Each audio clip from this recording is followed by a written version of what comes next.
Hello, എല്ലാവർക്കും നമസ്കാരം. അപ്പോൾ ഇന്നത്തെ ടോപ്പിക്ക് ഷൈനിയാണ്. അത് ഏറ്റുമാനൂര് ട്രെയിനിന്റെ മുമ്പിൽ തൻ്റെ കുഞ്ഞു രണ്ട് മക്കളെ, പിഞ്ചു പെൺമക്കളെ കൊണ്ട് ട്രെയിനിന്റെ മുമ്പിൽ നിന്ന് ആത്മഹത്യ ചെയ്ത് മരിച്ച് ഷൈനിയെ കുറിച്ചാണ്. അപ്പോൾ ഷൈനിയെ കുറിച്ചല്ല, അനേകം ഷൈനിമാരെ കുറിച്ചാണ്. അതായത് മരിച്ചുപോയ ഷൈനിമാർക്കും ഇപ്പം മരിച്ചുകൊണ്ടിരിക്കുന്നവർക്കും അങ്ങനെ മരിച്ചിട്ട് ജീവിച്ചുകൊണ്ടിരിക്കുന്ന അങ്ങനെ കുറെ ഷൈനിമാരെ കുറിച്ചുള്ള ഒരു വീഡിയോ ആണ്. അപ്പോൾ എല്ലാവരും ഒന്ന് വീഡിയോ കാണുക. അപ്പൊ ആദ്യമായിട്ട് പറയാനുള്ള ഒരു കാര്യം എന്ന് പറഞ്ഞാൽ, ഷൈനി എന്ന് പറയുന്നത് 10-16 വർഷം മുമ്പ് BSc നഴ്സിംഗ് പഠിച്ച ഒരു പെൺകുട്ടിയാണ്. അപ്പോൾ ഓരോ വീട്ടിലും ഓരോ നഴ്സുമാരെ പ്രൊഡ്യൂസ് ചെയ്യുമ്പോൾ, അല്ലെങ്കിൽ വേറെ ഭാഷയെ പറഞ്ഞു കഴിഞ്ഞാൽ ഒരു നഴ്സിനെ ഉണ്ടാക്കി എടുക്കുന്നത് അച്ഛൻ്റെ അമ്മയുടെയും വർഷങ്ങൾ ഉള്ള കഷ്ടപ്പാടിന്റെ ഫലമാണ്. അതായത് അവരുടെ ചോരയും വേർപ്പും എല്ലാം കൂടെ ഉൾപ്പെടുത്തിയാണ് 10-15-16 ലക്ഷം രൂപ മുടക്കി ഓരോ നഴ്സുമാരെയും, അത് BSc എന്നോ GNM എന്നോ അതല്ലെങ്കിൽ MSc നഴ്സിംഗ് ഒന്നും ഇല്ല, ഓരോ നഴ്സുമാരെയും ഓരോ ഫാമിലിയും രൂപപ്പെടുത്തിയെടുക്കുന്നത് ഇത്ര രൂപ കൊടുത്തിട്ടാണ്. അങ്ങനെ ഷൈനി നഴ്സിംഗ് കഴിഞ്ഞു, ചിലപ്പോൾ ഒരു പക്ഷേ ബോണ്ടൊക്കെ ചെയ്തിരിക്കുക, അതിനെക്കുറിച്ചൊന്നും ഒരു പരിധിക്കുള്ള അറിവ് നമുക്കില്ല. അതിനുശേഷം തൊടുപുഴയിലേക്ക് കല്യാണം കഴിച്ചുകൊണ്ട് വന്നു. ഷൈനിയുടെ ജീവിതത്തിലെ ഏറ്റവും മോശപ്പെട്ട ഒരു തീരുമാനം എന്ന് പറഞ്ഞാൽ അത് തന്നെയായിരിക്കും. കല്യാണം കഴിച്ചിട്ട് വന്നപ്പോഴത്തേനും പിന്നെ സുഖമായി ഹസ്ബൻഡ് വീട്ടുകാർക്ക്. അതായത് ഷൈനി പിന്നെ ജോലിക്ക് പോകണ്ട. അപ്പൊ ഈ കല്യാണം കഴിച്ച് BSc നഴ്സാന്നൊക്കെ പറഞ്ഞ് ഓടിപ്പോയി കിട്ടുന്നവ എല്ലാവരും ചിന്തിക്കുക, ഓരോ BSc നഴ്സിനെ ഉണ്ടാക്കിയെടുക്കുന്ന ഓരോ കുടുംബത്തിനും അവർക്ക് അതിന്മേൽ എഫേർട്ട് കൊടുത്തിട്ടാണ് ഓരോ നഴ്സുമാരും ഉണ്ടാകുന്നത്. അപ്പൊ അവരുടെ പേരൻസ് ഒക്കെ ചിന്തിക്കുന്ന ഒരു കാര്യം ഉണ്ടാവും, ജീവിതത്തിൽ എപ്പോഴെങ്കിലും അവരുടെ ജീവിതത്തിന് ഒരു അടിത്തറ അവർക്കൊരു കുഴപ്പമുണ്ടായി കഴിഞ്ഞു കഴിയുമ്പോൾ അവർക്ക് ഈ സർട്ടിഫിക്കറ്റ് ഉപയോഗിച്ച് മുമ്പോട്ട് പോകാം എന്നുള്ളൊരു പ്രതീക്ഷയിലാണ് ഓരോ മാതാപിതാക്കളും നഴ്സുമാരെ വിടുന്നത്. ഇപ്പൊ പല നഴ്സുമാരും നമുക്കറിയാം, പല നഴ്സുമാർക്കും ഒരു സാമ്പത്തികമായിട്ടുള്ള ഒരു സ്വാതന്ത്ര്യം ഇല്ലാത്തവരുണ്ട്. അതായത് സാലറി വരുന്ന മുഴുവൻ അണ്ടർ കൺട്രോൾ ആയിരിക്കും, ഹസ്ബൻഡിന്റെ കൺട്രോളിലായിരിക്കും.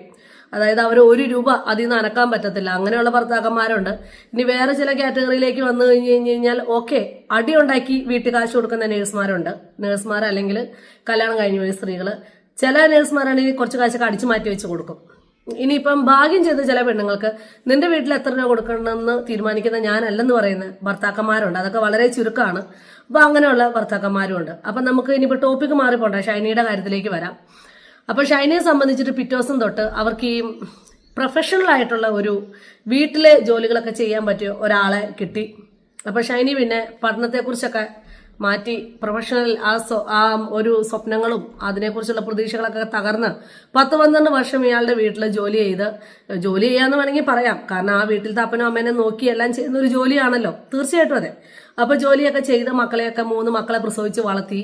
ഭർത്താവിന്റെ വീട്ടിലത്തെ അതിക്രൂരമായ പീഡനം എന്ന് വെച്ച് കഴിഞ്ഞാൽ ഒരു സ്ത്രീക്ക് മാനസികമായിട്ട് അത്രയധികം അവർ മടുത്തു കഴിയുമ്പോഴാണ് ഏതൊരു സ്ത്രീയും മക്കളെയും കൊണ്ട് പോകുന്നത്. പ്രത്യേകിച്ച് ഈ പെൺമക്കളൊക്കെ ഉള്ള സ്ത്രീകളാണെങ്കിൽ അവരെപ്പോഴും ചിന്തിക്കും ഫ്യൂച്ചറിനെ കുറിച്ച്, അവർ കടിച്ചു പിടിച്ച് നിൽക്കാൻ നോക്കും. ഇതൊക്കെ നടക്കില്ലാതെ വരുമ്പോഴാണ് ഓരോ സ്ത്രീകളും അവരുടെ വീട് വിട്ടിട്ട് പോകാൻ തന്നെ നോക്കുന്നത്. അപ്പൊ ഇങ്ങനെ ഈ ഷൈനി മുട്ടാത്ത വാതിലുകളില്ല. അപ്പൊ ഷൈനി വിശ്വസിക്കുന്ന അല്ലെങ്കിൽ ഷൈനി വിശ്വസിക്കുന്ന ഒരു ആ മതവിഭാഗത്തിൽ തന്നെ വിശ്വസിക്കുകയും അതിൽ തന്നെ ജനിച്ചു വളർന്ന ഒരാളാണ് ഞാൻ. അപ്പം എനിക്കറിയാം ഈ ഒരു പ്രത്യേക മതവിശ്വാസം, അതായത് ഷൈനി ഒരു ക്രിസ്തീയ മതവിശ്വാസിയാണ്. ഇവർക്കില്ലാത്ത ഹോസ്പിറ്റലുകളില്ല. അതായത് പല ഹോസ്പിറ്റലുകളും ഇവരുടെ അണ്ടറിൽ വരുന്ന ഹോസ്പിറ്റലുകളാണ്. ഏതെങ്കിലും ഒരു ഹോസ്പിറ്റലിൽ എന്താ ഷൈനിക്ക് ജോലി കിട്ടത്തില്ലായിരുന്നു? അപ്പം ഇങ്ങനെ കേൾക്കുന്നു, ഒരു ഹോസ്പിറ്റലിൽ പോയപ്പം 12 മാസം 1 വർഷം ഫ്രീ ആയിട്ട് ജോലി ചെയ്താട്ടെ, എന്നിട്ട് ഞങ്ങൾ നോക്കാം. കാരണം 12 വർഷത്തെ ഗ്യാപ്പ് വന്നു.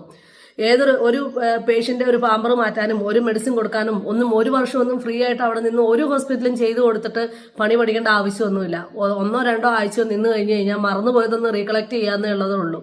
അവനവൻ പഠിച്ച പണി ഒരിക്കലും മറക്കത്തില്ല. അപ്പൊ ഇതൊക്കെ ഇതൊക്കെ ഒരു ബിസിനസിന്റെ ഒരു ഭാഗമാണ്. അപ്പൊ ചുമ്മാ കുറച്ച് പണി ചെയ്ത് കിട്ടുവാണെങ്കിൽ കിട്ടട്ടെ. ആർക്കും കാശില്ലാത്ത എല്ലാ സഭകൾക്കും കാശുണ്ട്, എല്ലാവർക്കും കാശുണ്ട്. പക്ഷെ ഇതൊക്കെ നമ്മുടെ ഒരു സൊസൈറ്റിയുടെ ഒരു ഭാഗമാണ്. നമ്മൾ അതിനെക്കുറിച്ചൊക്കെ നമ്മൾ ചിന്തിക്കുക. അപ്പം ഏതെങ്കിലും ഒരു ഭാഗത്തുനിന്ന് അവർക്ക് ഒരു ആശ്വാസം ഉണ്ടായിരുന്നെങ്കിൽ അവർ മരിക്കില്ലായിരുന്നു. ഉറപ്പായിട്ടും അവർ മരിക്കില്ല. കാരണം സ്വന്തം കുഞ്ഞു മക്കളെ കൊന്നു കളയാൻ ആരാ ആഗ്രഹിക്കുന്നത്? ഈ ഒരു ന്യൂസ് കേട്ടപ്പോൾ എനിക്ക് ഇതിനോട് റിയാക്ട് ചെയ്യണം തോന്നി. കാരണം എന്താണെന്ന് വെച്ച് കഴിഞ്ഞാൽ എനിക്ക് 2 പെൺമക്കളുള്ളതാ. അതുപോലെ തന്നെ പൊന്നുകുടം പോലെയുള്ള 2 പെൺമക്കളെയും കൊണ്ട് ട്രെയിനിന്റെ മുമ്പിൽ നിർത്തി ട്രെയിൻ വന്ന് കയറി കഴിയുമ്പോൾ എൻ്റെ മക്കൾ മരിക്കുന്നതിനെ കുറിച്ച് ഓർത്തിട്ടായിരിക്കും ഷൈനി ഏറ്റവും അധികം വിഷമിച്ചത്. പക്ഷെ അവർക്ക് ജീവിതത്തിൽ എവിടെയെങ്കിലുമൊക്കെ ഫീൽ ചെയ്തിട്ടുണ്ടാവും. അതായത് അവരുടെ പെൺമക്കളെ ഇട്ടിട്ട് ഷൈനി മരിച്ചാലും പെൺമക്കൾ ഒരിക്കലും സേഫ് ആയിട്ടിരിക്കത്തില്ല എന്ന് തോന്നിയത് കൊണ്ടായിരിക്കും ഷൈനി കൊണ്ടുപോയത്, മക്കളെയും കൂടി കൊണ്ടുപോയി എങ്കിൽ മരണത്തോടെങ്കിലും ആളുകൾക്ക് മാന്യത കാണിച്ചുകൂടെ? ആ മൂന്ന് പേരുടെയും ഈ ശവ സംസ്കാരത്തിനായിട്ട് ഇത് ഈ കല്ലറയെ കൊണ്ടുവച്ചിട്ട് അവിടെ കിടന്ന് എന്തടിയാ, എന്തൊരടിയാ? അറ്റ്ലീസ്റ്റ് ശരീരമോ ഈ ലോകം വിട്ടുപോയി, ജീവിക്കാൻ സമ്മതിക്കാതെ, ഭർത്താവിന്റെ വീട്ടുകാർ ജീവിക്കാൻ സമ്മതിക്കാതെ ശരീരമോ ലോകം വിട്ടുപോയി എങ്കിൽ അതിന്റെ ആത്മാവിനെയെങ്കിലും ബഹുമാനിച്ചുകൂടെ? ആത്മാവിനെങ്കിലും സമാധാനത്തോടെ നിന്നുകൂടെ? ആ നമുക്കൊന്നും കാണാൻ വയ്യാത്ത ആത്മാവെന്ന് പറഞ്ഞ ഒരു സാധനം ഉണ്ടെങ്കിൽ അവരെ എത്രമാത്രം വേദനിച്ച് കാണും. അപ്പൊ ഭർത്താവിന്റെ വീട്ടുകാർ പറയുന്നു മോനുണ്ട്, അതുകൊണ്ട് ഭർത്താവിന്റെ വീട്ടിൽ അടക്കണം എന്ന്. അപ്പൊ ഇത്രയും ഭർത്താവിന്റെ സഭയിൽ അടക്കണം, പള്ളിയിൽ അടക്കണം. അപ്പൊ ഇത്ര ഉണ്ടെങ്കിൽ എന്തുകൊണ്ട് ഒരു കുടുംബത്തിനെ ചേർത്ത് വെക്കേണ്ട ആൾക്കാരല്ലേ ഇവരെല്ലാവരും? ഈ ഭർത്താവിന്റെ അനിയനൊരു വൈദികനുണ്ടെന്ന് പറയുന്നു. പുള്ളിയാണ് ഏറ്റവും വലിയ, പല വോയിസിൽ നിന്നും പല അവിടുത്തെ നാട്ടുകാർ പറയുന്നതൊക്കെ അനുസരിച്ചിട്ട് പുള്ളിയാണ് ഇതിലെ ഏറ്റവും വലിയ വില്ലൻ.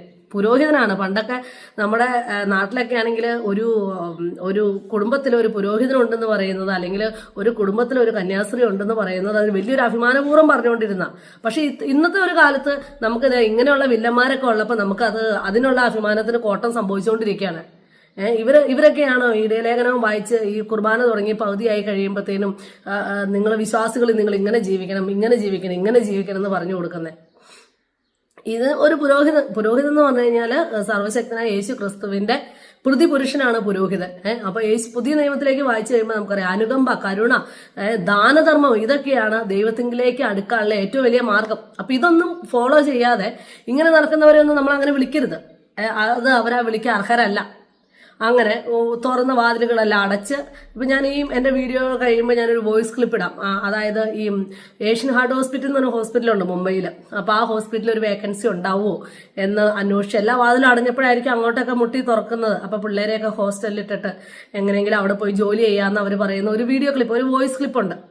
അപ്പം തന്റെ മക്കളെ കൊല്ലാതെ അവർ മാക്സിമം അവർ ട്രൈ ചെയ്തു എന്നുള്ളതാണ്. ആരുടെയും കണ്ണ് തുറന്നില്ല. അപ്പൊ ഈ ശവസംസ്കാരത്തിന്റെ ഇടയ്ക്ക് ഒരാൾ പറയുന്നുണ്ട് നീ കൊണ്ടുപോയി തിന്നടാന്ന് കെട്ടിയവനോട്. ശരിക്കും അയാൾ അതാ ചെയ്യിപ്പിക്കണ്ടേ ഇത്തരത്തില്. അപ്പൊ പറയുന്നുണ്ട് ഡിവോഴ്സിനുള്ള 2 നോട്ടീസ് അവർ കൈപ്പറ്റുന്നില്ല. അപ്പം നോട്ടീസ് അവർ കൈപ്പറ്റുന്നില്ല, അവർ കോടതിയിൽ വരുന്നില്ല. ഒരു പെണ്ണിനെ ഇങ്ങനെ ആക്കുന്ന എന്തിനാ? ഒരു പെണ്ണിനെ ഒരു BSc നഴ്സിംഗ് ഒക്കെ പഠിച്ച് 10, 15, 16 ലക്ഷം രൂപ മുടക്കി പഠിപ്പിക്കുന്ന പെൺപിള്ളേരെ ജോലിക്ക് വിടാൻ താല്പര്യമില്ലാത്തൊരു കെട്ടരുതെന്നേ. 4 പേരോട് പറയാം BSc നഴ്സിനെ കിട്ടിയത്. അങ്ങനെയാണെങ്കിൽ അവരും ഓരോ സ്വപ്നങ്ങളൊക്കെ ആയിട്ടല്ലേ ജീവിതത്തിലേക്ക് വരുന്നത്.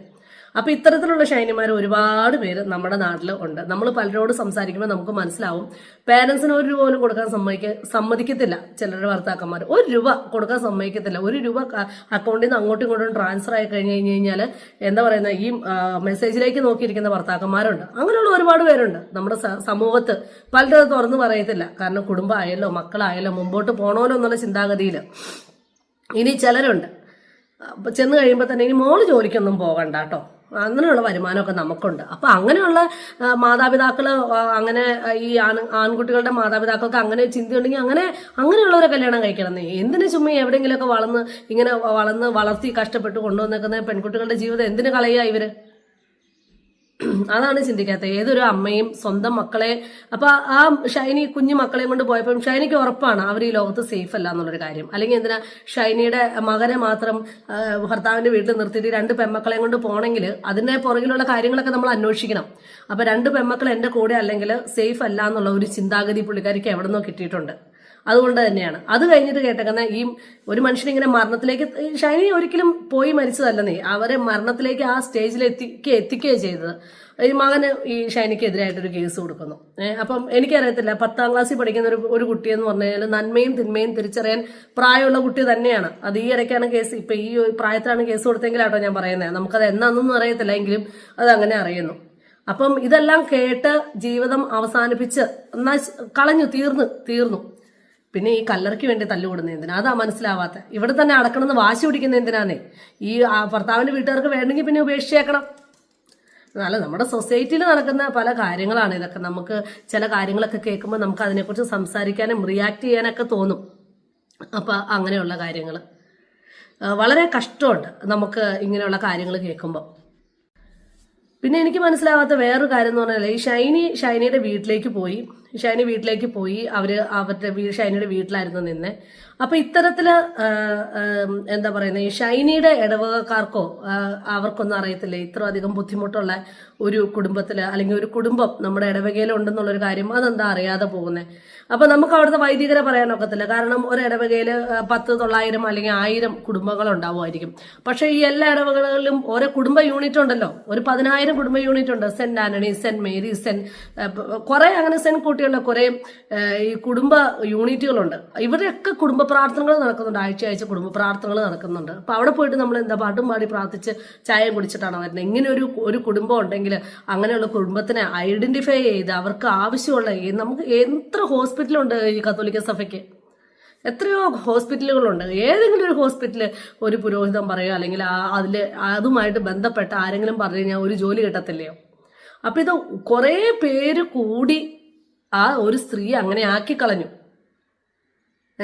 അങ്ങനെ ആക്കി കളഞ്ഞ് മരണത്തിലേക്ക് തള്ളി വിട്ടു. അപ്പൊ ഇതുപോലെ ജീവിക്കുന്ന ആളുകളൊക്കെ ഉണ്ടെങ്കിൽ നിങ്ങൾ കല്യാണമൊക്കെ കഴിഞ്ഞ് ആ വീട്ടിൽ കയറി ചെല്ലുമ്പോൾ തന്നെ ഏതെങ്കിലും ഒരു ആൺകുട്ടികളുടെ വീട്ടിലേക്ക് കയറി ചെല്ലുമ്പോൾ തന്നെ മധുരമായിട്ടും സ്നേഹത്തോടെയൊക്കെ മോളിനി ജോലിക്ക് പോകണ്ടെന്നൊക്കെ പറയുമ്പം അതിൻ്റെയൊക്കെ ഒരു മധുരവും സ്നേഹവും ഒക്കെ 2-3 മാസമേ ഉണ്ടാവത്തുള്ളൂ. നിങ്ങളിങ്ങനെ നിങ്ങളുടെ സർട്ടിഫിക്കറ്റ് ഒക്കെ എവിടെയെങ്കിലുമൊക്കെ വെച്ചിട്ടുണ്ടെങ്കിൽ അതിന്റെ പൊടിയൊക്കെ തട്ടിയെടുത്ത് ജോലിക്ക് പോയിക്കൊള്ളുക. അത് വളരെ ആവശ്യമാണ് നിങ്ങളുടെ ജീവിതത്തിൽ. നമുക്കൊരു ജോലി വേണം. ജോലിക്ക് വേണ്ടിയാണ് നമ്മൾ ഓരോ സ്ത്രീകളും പഠിച്ചിരിക്കുന്നത്. ഫിനാൻഷ്യൽ ഇൻഡിപെൻഡൻസ് വളരെ ഇമ്പോർട്ടൻ്റ് ആണ്. അതിനൊക്കെ കുറെ കാലതാമസം കഴിഞ്ഞിട്ടല്ല അതെല്ലാം തിരിച്ചറിയേണ്ടത്. അപ്പോൾ കുറേ ഷൈനിമാരൊക്കെ നമ്മുടെ സമൂഹത്തുണ്ട്. കുറേ പേരൊക്കെ മരിച്ച് ജീവിക്കുന്നവരുണ്ട്. കുറേ പേരൊക്കെ കുറച്ചിങ്ങനെ പ്രതീക്ഷകളോടുകൂടി ജീവിക്കുന്നവരുണ്ട്. ശരിയെങ്കിൽ നാളെ എൻ്റെ ജീവിതം നന്നാവും എന്നുള്ള പ്രതീക്ഷയോടുകൂടി ജീവിക്കുന്നവരുണ്ട്. അതൊക്കെ നല്ല കാര്യം തന്നെ. അങ്ങനെ പ്രതീക്ഷകളുള്ളതൊക്കെ നല്ല കാര്യം തന്നെ. എനിവേ ഏറ്റവും അവസാനം എന്ത് പറയാനാ, അവരുടെ 2 കുഞ്ഞു മക്കളെയും കൊണ്ട് അവർ ഈ ലോകം വിട്ടു പോയി. എൻ്റെ വിശ്വാസം അനുസരിച്ചിട്ട് അവർ ആത്മഹത്യ ചെയ്താണെങ്കിൽ പോലും അവരവരുടെ ജീവനെ നശിപ്പിച്ചതാണെങ്കിൽ പോലും, നശിപ്പിച്ചു എന്ന് നമുക്ക് പറയാനൊക്കത്തില്ല.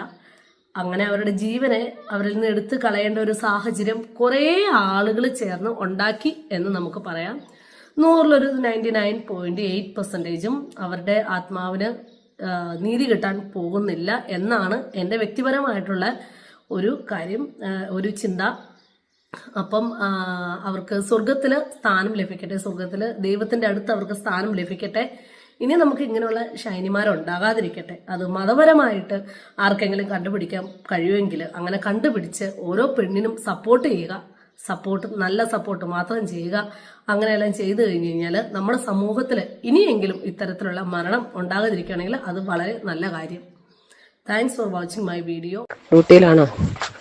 എടി, ഞാനൊരു കാര്യം ചോദിക്കാൻ വേണ്ടിയിട്ടായിരുന്നു. എടി, നമ്മുടെ ഏഷ്യക്കാട്ടിൽ ഇപ്പം വേക്കൻസി വല്ലതും അറിയാവോ? നീ ഇവിടെ ഇപ്പം ആരെങ്കിലും അറിയുന്നവരുണ്ടോ എന്ന് വിളിച്ച് ചോദിക്കാവോ? ഞാൻ ഓർക്കുമായിരുന്നു ഇപ്പം കുറച്ച് നാളൊരു വർഷത്തേക്കുള്ള അവിടെ ഒന്ന് കയറിപ്പോയി നോക്കിയാന്ന് വെച്ചാൽ ഈ അമേരിക്കയുടെ NSRന് എഴുതി കഴിഞ്ഞാലും അതിപ്പോൾ 1 വർഷത്തോളം എടുക്കും അതിൻ്റെ പ്രോസസ്സിങ് എല്ലാം കഴിയണമെങ്കിലേ. എന്നാൽ ആ സമയം കൊണ്ട് നാട്ടിലെങ്ങും ഒന്നും കിട്ടുന്നില്ല. ഞാൻ ഒത്തിരി തപ്പി. എന്നാൽ എനിക്ക് എന്നാൽ പിന്നെ പിള്ളേരെ വല്ല ഹോസ്റ്റലിൽ നിർത്തിയിട്ട് ഏഷ്യക്കാട് വല്ല 1 വർഷം വെച്ച് ജോലി ചെയ്യുകയാണെങ്കിൽ ആ സമയം കൊണ്ട് നമുക്കൊരു പ്രസൻറ്റ് എക്സ്പീരിയൻസ് ആവുകയും ചെയ്യും. ആ സമയം കൊണ്ട് നമുക്ക് ജോലിയും ചെയ്യാമായിരുന്നല്ലോ, ഓർത്തുകൊണ്ടിരിക്കുമായിരുന്നു. ഇപ്പോൾ കുറേ ആയിട്ട് എനിക്കിപ്പോൾ നമ്മുടെ ഏഷ്യൻ ഹാർട്ടിലെ ആ ഒരു ഗ്രൂപ്പ് വന്നിട്ടുണ്ട്, നമ്മുടെ വാട്സപ്പ് ഗ്രൂപ്പേ. കുറേ ആണ്. ഇപ്പോൾ എന്തെങ്കിലുമൊക്കെ ഉണ്ടെങ്കിൽ ഇങ്ങനെ മെസ്സേജസ് ഒക്കെ ഇടുകയും ചെയ്യുന്നുണ്ട്. ഇതൊക്കെ ഒരു വട്ടം വന്നിട്ടുണ്ടോ? പിന്നെ വേറെ എന്നാ വിശേഷം? ഇപ്പം കഴിഞ്ഞ ഫെബ്രുവരി 17 ഡേറ്റ് ഉണ്ടായിരുന്നു. അതിനും പുള്ളി വന്നില്ല. പുള്ളിക്ക് നാട്ടിൽ വന്നിട്ടുണ്ട്, ആരും വന്നില്ല. ഈ ലെറ്റർ അവർ കൈപ്പറ്റുന്നില്ല. ഇപ്പം 3-4 പ്രാവശ്യമായി. എന്നാ റീസൺ എന്താണെന്ന് എനിക്കറിയത്തില്ല. ഇപ്പോൾ ഇത്ര നാളായിട്ടും വക്കീൽ ഇനിയിപ്പോൾ അടുത്ത ഏപ്രിൽ 17 അടുത്ത ഡേറ്റ് ഇട്ടിരുന്നു. ഏപ്രിൽ 9 അടുത്തേക്ക് വന്നിട്ടില്ലെങ്കിൽ നമുക്ക് എന്തെങ്കിലുമൊക്കെ പിള്ളേർക്ക് ചെറുതാനുള്ള പൈസ അയക്കുക കാണും. എന്താ ചെയ്താന്നറിയത്തില്ല. എന്തായാലും ഇത് നീണ്ടു പോകുന്ന പരിപാടിയാണ്. അതിപ്പോൾ ഒരു തീരുമാനവും ആവുന്നില്ല. അതിപ്പോൾ ഇത്ര നാളായി ഇങ്ങനെ നിൽക്കാൻ തുടങ്ങിയിട്ട്.